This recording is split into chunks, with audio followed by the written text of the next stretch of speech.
রাসূল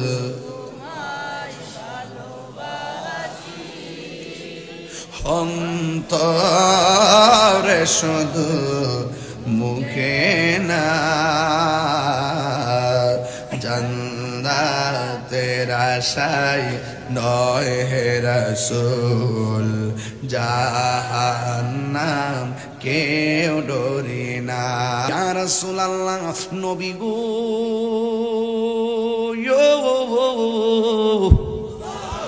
ও মায়া নবীজি আমি আপনাকে জড়াইয়া ধরলাম এই কথাটা বলতে দেরি একটা কাফের এমন একটা তীর মারছে রে এই তীরটা তালহার পিঠের মধ্যে ঢুকে গেছে এরপরে আর একটা তীর মারলো ওই তীরটা তালহার কলিজার মধ্যে লেগে গেছে এরপরে একটা পাথর মারলো পাথরে তালহার মাথাটা ফেটে গেছে আমার নবী বলে হে তালহা তুমি আমার এমন ভাবে জড়াইয়া ধরলা কেন ইয়া রাসূলুল্লাহ আপনার বরাবর তীর মারছে আমি না ধরলে আপনার বদন মুবারকের লেগে যেত এই জন্য আমি আপনার জড়াইয়া ধরেছি আমার নবী বলে তালহা তোমার কলিজার মধ্যে তীর লেগে গেছে তুমি কি ব্যথা পাও না তালহা মুস্কি মুস্কি হাসি শুরু করলেন আমার নবী বলে তালহা তুমি হাসলা কেন কই আপনি আমার ব্যথার কথা বলছেন এই জন্য হাসি আমার নবী বলে তালহা তীর লাগলে মানুষ কান্দে তারপরে তুমি কেন হাসলা এই তালহা ডাক দিয়ে নবী গো আপনি আমার ব্যথার বই দেখেছেন এই জন্য আমি হাসতেছি কই নবী গো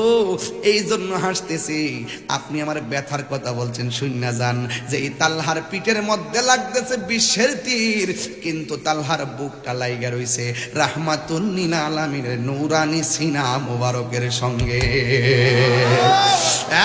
নবী আমি ব্যথা পাই না গো যার বুকের সঙ্গে রাহমাতুল লিল আলামিনের সিনা মুবারক আমার নবী বলে তালহা রে ওই পাথরের আঘাতের চাইতে মরণ যন্ত্রণা বড় কঠিন কঠিন ও তালহা তোমার যেইভাবে রক্তক্ষরণ হইতেছে মনে হয় তোমার সামনে আজরাইল চলে আসবে এবার মরণ কষ্ট কিন্তু তীরের আঘাতের চাইতে আরো কষ্ট এই কথা শোনার পরে তালহা আরো বেশি বেশি করে হাসতেছে এবার নবী ডাক দিয়ে বলে তালহা তুমি কেন হাসতেছো ওই তালহা দায়ের মধ্যে হাত দিয়া বলি আমার নবী আপনার নবী রাহমাতুল লিল আলামিন তিনি মসজিদের মধ্যে বসা আর ডাক দিয়ে বলে সাহাবীরা এদিকে আয় এবার সাহাবায়ে কেরাম নবীর কাছে আসলেন দেখেন নবীর সাহাবীরা নবীরে কেমন ভালোবাসতো যেই নবীরে যায়া বলতো ইয়া রাসূলুল্লাহ উযু করবেন সাথে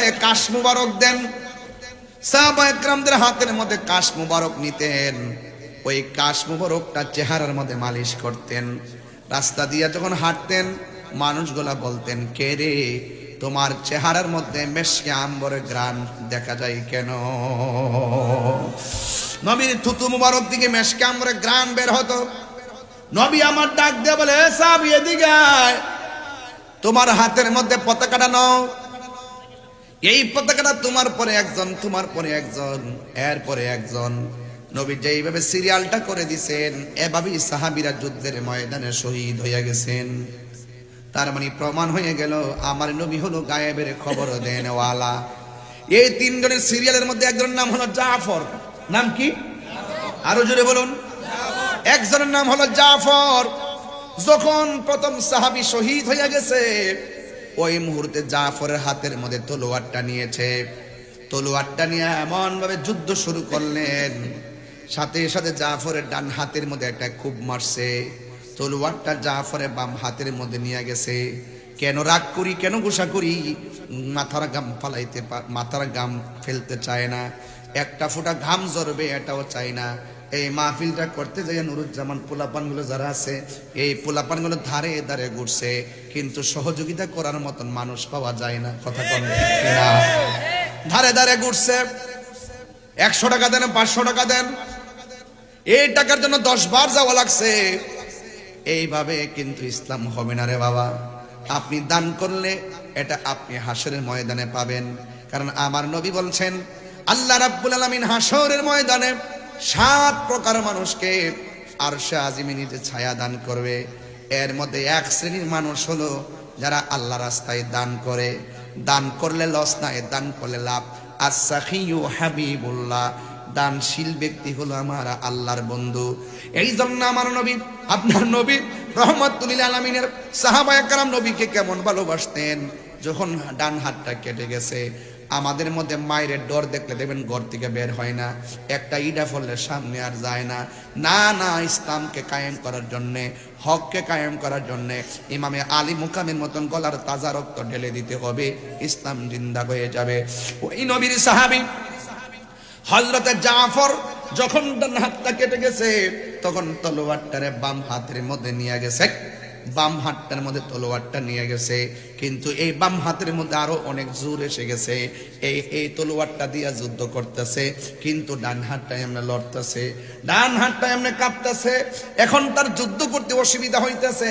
ওই জাফর রাদিয়াল্লাহু তাআলা আনহু ডান হাতটারে পায়ের নিচে ফালাইয়া, নবী গো, হ মায়ার নবী, আপনার অর্ডার পালন করার জন্য মাঠে আসছি, এই হাতটা বড় ডিস্টার্ব করতেছে, এই হাতটা লড়াচড়া করার কারণে আমি বাম হাত দিয়ে তলোয়ার দিয়ে এদেরকে ফালাইতে পারি না, আমার অসুবিধা হইতেছে। এই ডান হাতটা যখন কাঁপতেছে, ওই ডান হাতটারে পায়ের নিচে ফালাইয়া ইয়া রাসূলুল্লাহ বইলা টান দিয়া সিরা ফালাইছে, টান দিয়া সিরা ফালাইয়া বাম হাতের মধ্যে তলোয়ারটা যখন নিয়ে গেছে, এমন ভাবে যুদ্ধ করতেছে, বাম হাতটারে এমন একটা কুপ মারছে গো, বাম হাতটারে কাইটা মাটির মধ্যে ফালাইয়া দিছে। ওই জাফর দাঁত দিয়া কামড় দিয়া পতাকাটারে কামড় দিয়া তলোয়ারটারে ধরছে, ধরার পরে এমন ভাবে জাফরের ডান হাত শেষ, জাফরের বাম হাত শেষ। একটা বিয়াদব আইসা এমন ভাবে জাফরের বুকের মধ্যে তীর মারছে, নাই নাই জাফর দুনিয়াতে নাই, এমন ভাবে জাফর চলে গেছে। আমার নবী আপনার নবী বলেন, হ্যাঁ পৃথিবীর মানুষ, আমার জাফর আমার এমন ভাবে ভালোবাসতো, জীবনটা দিয়া ভালোবাসা গেল। আমার জাফর ইসলামকে এমন ভালোবাসলো, মন দিয়া জীবনটা দিয়া গেল। এই জাফর কে হবে জানোনি? ওই হাসরের ময়দানে মানুষ যখন নাফসি নাফসি বলে কাঁদবে, মানুষ কেউ কাউকে চিনবে না, সবাই যখন জান্নাতের দিকে রওনা হবে, কেউ আবার জাহান্নামের দিকে যাবে।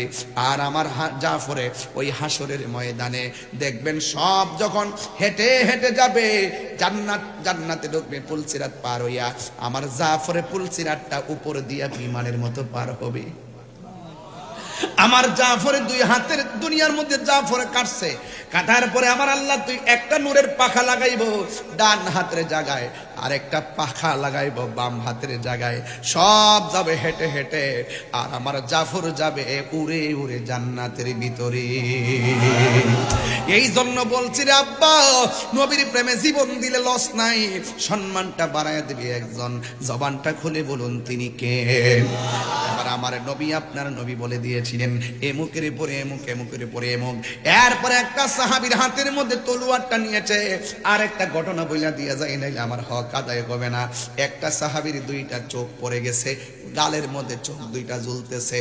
আমার নবীর কাছে যাইয়া বলে, নবী গো, আমার চোখের মধ্যে একটা চোখ, দুইটা চোখের ভিতরে তলোয়ার ঢুকাইয়া চোখ দুইটারে খুইলা ফেলাইছে। আমি সবে মাত্র বিয়ে করেছিলাম, আমি দাম্পত্য জীবন শুরু করতে ভালো করে পারি নাই, ইয়া রাসূলুল্লাহ আমার দুইটা চোখ পড়ে গেছে। এবার আমার নবী ডাক দিয়ে কয়, সাহাবারে তুমি কি চোখ চাও না জান্নাত চাও? আমরা শতকরা উত্তর দিতাম, আমি চোখ চাই, আমি জান্নাত চাই, আমি চোখ চাই না। কিন্তু নবীর সাহাবী যার নাম হলো কাতাদা, সে বলতেছে, ইয়া রাসূলুল্লাহ, ইয়া হাবিবাল্লাহ, আপনার নেতৃত্বে ইসলামের প্রথম যুদ্ধে আমি এসেছি, আমার চোখ দুইটা জ্বলে গেছে, আমি কিছুই দেখি না, মেহেরবানি করে আমার চোখ দুইটা আপনি ভালো করে দেন। এবার নবী তারে ডাক দিয়ে বলে, ও কাতাদা, ও কাতাদা, তোমার আমি বললাম তুমি কি চোখ চাও না জান্নাত চাও? তুমি বললা চোখ চাই, পৃথিবীর সব মানুষ জান্নাতের পাগল, তুমি দি জান্নাত চাইলা না, তুমি দিগো চোখ চাইলা, তার কারণটা কি? ইন দি মিন টাইমে ওই কাতাদা ডাক দিয়া বলেন, ইয়া রাসূলুল্লাহ চোখ দুইটা ভালো করে দেন, এরপরে আমি উত্তরটা দিব। এই কথা বলার পরে আমার নবী আপনার নবীর থুতু মুবারকটা সুপার গুলোর মতন সাইডে লাগাইয়া ঝুলন্ত চোখটা টান দিয়া নিয়ে চোখের গুড়ার মধ্যে বসাইছে। ওই কাতাদা ডাক দিয়ে, ইয়া রাসূলুল্লাহ, ইয়া হাবিবাল্লাহ, আমি আগে যেমন দেখি এখন তার চাইতে আরো দ্বিগুণ দেখি। নবী পাকের থুতু মুবারক লাগাই দিয়া চোখ দুইটা ঝুলানো চোখগুলা লাগাই দিয়েছে, চোখ ভালো হয়ে গেছে। এবার আমার নবী আপনার নবী ডাক দিয়ে বলে, কাতাদা, ও কাতাদা, তুমি দিগো চোখ চাইলা জান্নাত চাইলা না, কারণটা কি? ইয়া রাসূলুল্লাহ, যেই কাতাদা নবীর ভালোবাসে, যেই কাতাদা নবীর নেতৃত্বে যুদ্ধের মাঠে আইসা চোখ বিসর্জন দেয়, আর যেই কাতাদারে মায়া কইরা চোখ লাগাইয়া দেয়, ওই নবীর সামনে জান্নাত আমার চাওয়া লাগবে না, জান্নাত আমার নেওয়ার জন্য পাগল হইয়া যাবে। দেখছেন নি সাহাবায়ে কেরামদের হিসাব কিতাবটা কি রে বাবা? যুবকের দল ঠিক এমন ভাবে একটা সাহাবী আমার নবী আপনার নবী রে বুকের বরাবর যখন তীর মাইরা দিছে, ওই সাহাবীর নাম হলো তালহা। আমার নবীরে জড়াইয়া ধরছেন। ওই মুহূর্তে আমার নবী বলে, তালহা তুমি আমার ছাইরা দাও। এই মুহূর্তে তালহা ডাক দিয়ে বলি, ইয়া রাসূলুল্লাহ, আমার চোখের সামনে যদি আপনি নবীর বদন মুবারকে তীর মারেন, আমি যদি দেখা মরে যাই, হাসরের ময়দানে আমি কি জবাব দিব? এই জন্য আমি আপনারা জড়াইয়া ধরছি, যেন কেউ আপনারা বদন মুবারকে পাথর মারতে না পারে, কেউ যেন আপনারা বদন মুবারকে তীর মারতে না পারে। আল্লাহ হাবিব বানাইছে কোন কন্ডিশন দিয়ে বানাইছে নাকি আল্লাহ ইচ্ছা করে বানাইছে? তো আল্লাহ যার ইচ্ছা কইরা হাবিবুল্লাহ বলেছে, ইব্রাহিম নবীর আল্লাহ খলিলুল্লাহ বলেছেন, বলতে যাইয়া 10টা পরীক্ষা করেছেন। এরপরে আমার আল্লাহ খলিলুল্লাহ বলেছেন, কিন্তু আমার নবীরে আমার আল্লাহ কোনো পরীক্ষা করে নাই, নবীর উসিলাই আল্লাহ সব বানাইছে।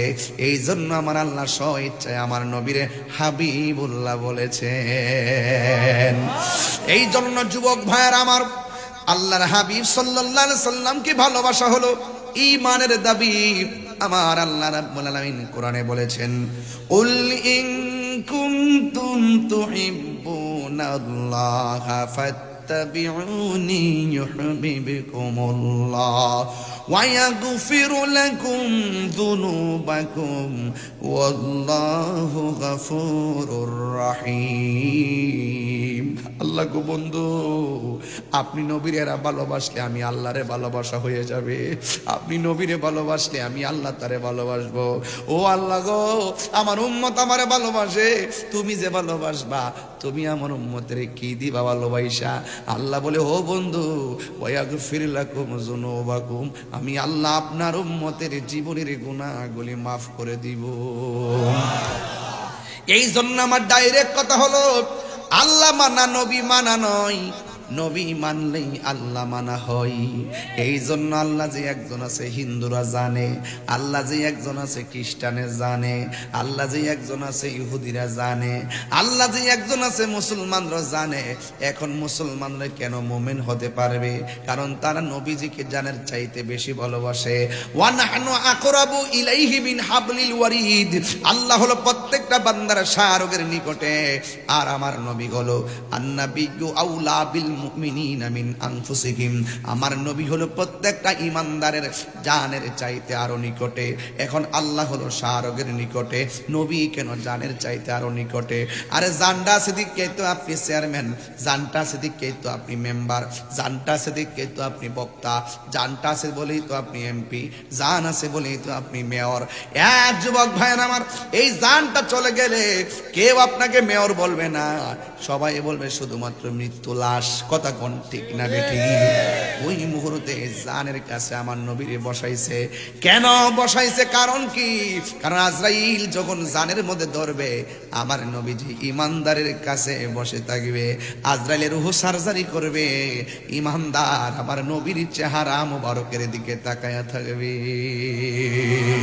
আর বড় করে বলেন না সুবহানাল্লাহ। এই জন্য আমার নবী, আল্লাহু আকবার, ইয়া রাসূলুল্লাহ,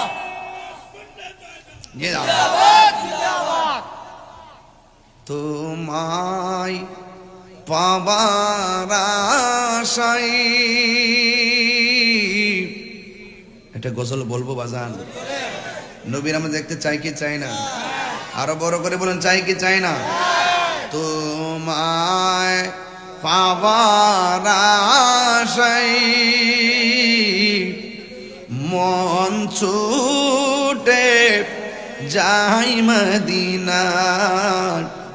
এ পইলের আশেকদের সুর যদি শুনে থাকো একবার দিদার দাও না হে রাসূল তোমায় ভালোবাসি অন্তরে শুধু মুখে না জান্নাতের আশায় নয় হে রাসূল জাহান্নাম কেউ ডরি না তোমারি নাম শুনিলাম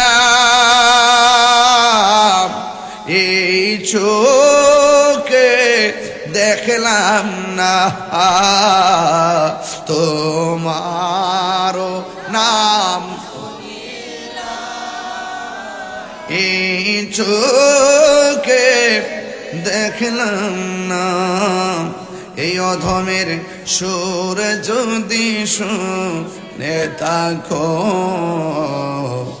একবার দিদার দাও না হেরা যেই চালহার সিনার মধ্যে রহমাতুল লিল আলামিন আজরাইল তো আমারে সালাম দিয়াই বুঝ পাবে না ঠিক কিনা বলেন এই জন্য নবীকে ভালোবাসলে সাহাবায়ে কেরামকে ফলো করে ভালোবাসতে হবে এরা জীবন দিয়ে ভালোবেসেছেন এই জন্যই তো আমি প্রায় মাহফিলে বলি জন্ম আমার নবীর যুগে হলে কেমন হতো জন্ম আমার নবীর যুগে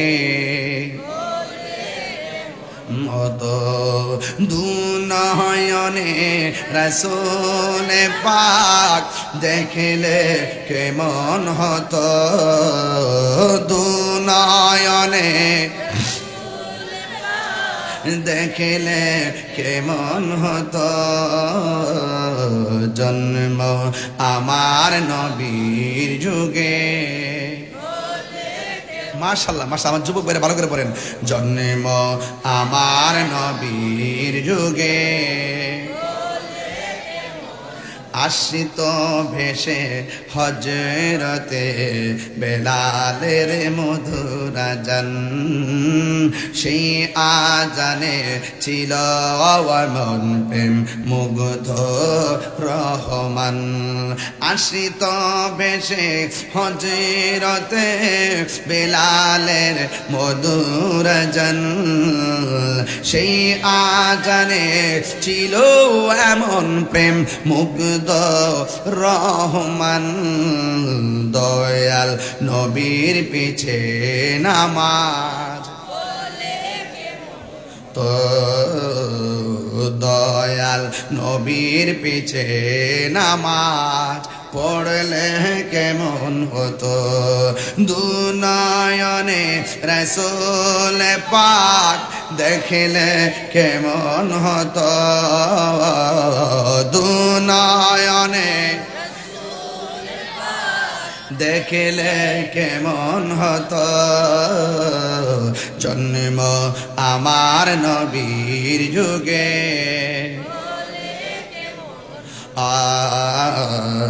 জন্ম আমার নবীর যুগে কেমন হতো জোরে জোরে কি আল্লাহু আকবার বলা যাবে না হায় রে তালহা বলে নবী গো নবী আমার চোখের সামনে আপনি নবী ও নবী গো আমার সিনার মধ্যে আপনি নবী আজরাইলে কখন আসবে কখন রূহ নিবে আমি নবীর নিয়ে ব্যস্ত আছি আজরাইল নিয়ে কোনো টেনশনে নাই কথা বলেন ঠিক কিনা এই জন্য পয়লের মানুষ নবী নবী কইরা কান্দে মদিনায় যাইতে মনে চাই পাসপোর্ট নাই ভিসা নাই বিমান ভাড়া নাই মদিনায় কেমনে যাবে যাওয়ার মতো টাকা নাই এইভাবেই তো বহুত মানুষের জীবন চলে গেছে এই স্বাদ আর পূরণ হইল না কিন্তু আমি আপনার একটা মেডিসিন দিয়ে দিয়া যাই। ও পইলের মানুষ হবিগঞ্জের বাবা, নবীরে যদি দেখতে চান, টাকা যদি না থাকে, তাইলে আপনি একটা কাজ করবেন, সকাল সন্ধ্যায় দুপুর বেলায় মা বাবার চেহারার দিকে মনোযোগ দিয়ে তাকাবেন, ভালোবাসা দিয়ে তাকাবেন। দেখবেন আমার নবী বলছেন, কোন সন্তান যদি মা বাবার চেহারার দিকে নেক নজরে তাকায়, আমার আল্লাহ তার আমল নামায় কবুল হজের সওয়াব দিয়া দেয়। এই জন্যই তো আমার নবী বলেছেন, বাবাকে তোমরা কাবা জানিও, মদিনা জানিও, মাকে যদি গো তারা বেঁচে থাকে। ঠিক কিনা রে বাবা? এরপর আরেকটা মেডিসিন দিয়া যাই। ওই নবীর যদি দেখতে চান, সুন্দর করে গোসল করবেন, গায়ের মধ্যে সুগন্ধি লাগাবেন, ওযু কইরা রাতের বেলা আশার নামাজ পড়া 40 দিন একটা কাম করা লাগবে। আল্লাহুম্মা সাল্লি আলা মুহাম্মাদিন নাবিয়্যিল উম্মি ওয়া আলিহি ওয়া সাহাবিহি ওয়া বারাকা ওয়া সাল্লিম বিআদাদি কুল্লি শাইইন মালু মিল্লাত কামা তুহিব্বু রাব্বানা ওয়া তারদা। এই দুরূদ শরীফটা আপনি পড়বেন 40 দিন। রাতের বেলা শুইয়া শুইয়া যখন 40 দিন এই দুরূদ শরীফটা পড়বেন, এই দুরূদ যদি আপনি নিয়মিত 40 দিন আদায় করেন, এমনও হতে পারে এই পইলের ভাঙ্গা ঘরে আমার নবী দিদার দেওয়ার ক্ষমতা আছে না নাই? এই জন্য নবী দেখতে চাই কি চাই না? আরো জোরে বলো, চাই কি চাই না? আপনার জন্য মদিনা অনেক দূরে, কিন্তু মদিনাওয়ালার জন্য পয়ল দূরে না। এই দুনিয়ার মধ্যে কেউ যদি রাজনৈতিক পথ নিতে চায়, আগে দেখে তার টাকা আছে কিনা, রাজনৈতিক পথ নিতে গেলে দেখে তার লোকজন আছে কিনা। কিন্তু লবিং করা লাগে অনেক কিছু, টাকার দিকে তাকাই, গোষ্ঠীর দিকে তাকাই। একটা জায়গায় লবিং করলে গোষ্ঠী লাগে না, টাকা লাগে না। এটা হলো নবীর মহব্বত। কথা কোন ঠিক কিনা? নবীর মহব্বত যখন হয়ে যাবে, মদিনাওয়ালা আপনার ভাঙ্গা ঘরে হাজির হয়ে যাবে। ওই নবী আমরা দেখতে চাই কি চাই না? এই জন্য নবীর সাহাবীটা যখন 1 জন 2 জন 3 জন শহীদ হয়ে গেছে, আরেকটা সাহাবী যার নাম হলো খালিদ ইবনুল ওয়ালিদ, হাতের মধ্যে তলোয়ারটা লইয়া এমন ভাবে বীর দর্পে যুদ্ধ করা শুরু করলেন। তার ডান দিকে কেউ পারে না, বাম দিকে কেউ আসলে পারে না, পিছন দিক দিয়ে আসলেও পারে না, সামনের দিক দিয়ে আসলেও পারে না, কচুরি পানার মতন কুবাইতে থাকে। আপনারা জবান খুলে বলেন, খালিদ ইবনুল ওয়ালিদের গায়ের মধ্যে কি গায়ের জোর না বেলায়েতের জোর? আর জোরে কন্যা কিসের জোর? ওই বেলায়েতের জোর লইয়া ডানেও পারে না, বামেও পারে না, গোড়া লইয়া যুদ্ধ করতে করতে মাথার একটা বাউলি মারছে, আর সাথে সাথে মাথার হেলমেটটা যুদ্ধের মাঠে পড়ে গেছে। আর ধুলাই দূষিত হওয়ার কারণে হেলমেটটা কোথায় পড়ছে জানে না। এরপরে কি করলো দেখেন, তাকায় দেখেন, সাহাবায়ে কেরাম মনে করতেছে যুদ্ধে আমরা জিতে গেছি, কিন্তু যুদ্ধের ধার প্রান্তে যাইয়া ওই খালিদ ইবনে ওয়ালিদের মাথার হেলমেটটা পড়ে গেছে। এই হেলমেটটা তিনি তালাশ করতে শুরু করলেন। ওই যুদ্ধের ময়দানে কাফেররা ওই খালিদ ইবনে ওয়ালিদ যখন পিছন দিকে দৌড় দিয়েছে, খালিদ ইবনে ওয়ালিদকে এমন ভাবে আক্রমণ করলেন। এরপরে খালিদ ইবনে ওয়ালিদ কোনো কথা বলে না। অন্যান্য নবীর সাহাবীরা ডাক দিয়ে কওয়া, খালিদ আমরা যুদ্ধ জিততে যাইতেছি, আপনি কেন পিছন দিক দিয়ে চলে গেলেন? খালিদ ইবনে ওয়ালিদ ডাক দিয়ে বলেন, আমার মাথার হেলমেটটা পড়ে গেছে, হেলমেটটা আমি তালাশ করতেছি। এবার সাহাবীরা বলে, আমাদের মাথার হেলমেটটা আপনি নিয়ে আনেন। কয় না না, এই হেলমেট চলবে না, ওই হেলমেটটাই আমার লাগবে। এই কথা বলার পরে তিনি হেলমেটটা তালাশ করেন। ওই মুহূর্তেই হেলমেটটা পেয়ে গেছে। যেই মাত্র হেলমেটটা পাইয়া গেছে, মাথার মধ্যে হেলমেটটা লাগাইয়া আবার তিনি পুনরায় দাঁড়ায় গেলেন। দাঁড়াইয়া তিনি যুদ্ধ শুরু করে দিলেন। যুদ্ধ করতে করতে আল্লাহ ওই খালিদ ইবনে ওয়ালিদের নেতৃত্বে ওই মুতার যুদ্ধের বিজয়ের পতাকা দান করেছে। যেই মাত্র যুদ্ধ জিতে গেছে, অন্যান্য সাহাবীরা এক জায়গায় বৈশা বলতেছেন, আমাদের কলিজার ভিতরে পানি ছিল না। খালিদ ইবনে ওয়ালিদ বলে, কেন ছিল না? কই আপনি যুদ্ধ জিতে যাইতেছেন, ওই মুহূর্তে পিছনে হটে গিয়েছিলেন। কই আমি তো আমার মাথার টুপিটা খুঁজতে গিয়েছিলাম, মাথার হেলমেটটা খুঁজতে গিয়েছি। এই কথা বলার পরে এবার সাহাবায়ে কেরাম বলতেছেন, আমরা তো বলছি আমাদের হেলমেটটা নেওয়ার জন্য, আল্লাহ না করো যদি আপনি হেলমেটটা না আনতেন বা পাইতেন, পিছনে হটতেন, আমরা মনে হয় যুদ্ধের ময়দানে হেরে যাইতাম। এই কথা বলার পরে খালিদ ওয়ালিদ বলে, না না, তোমাদের হেলমেট আমার হবে না, আমার গায়ের সব জোর হেলমেটের ভিতরে।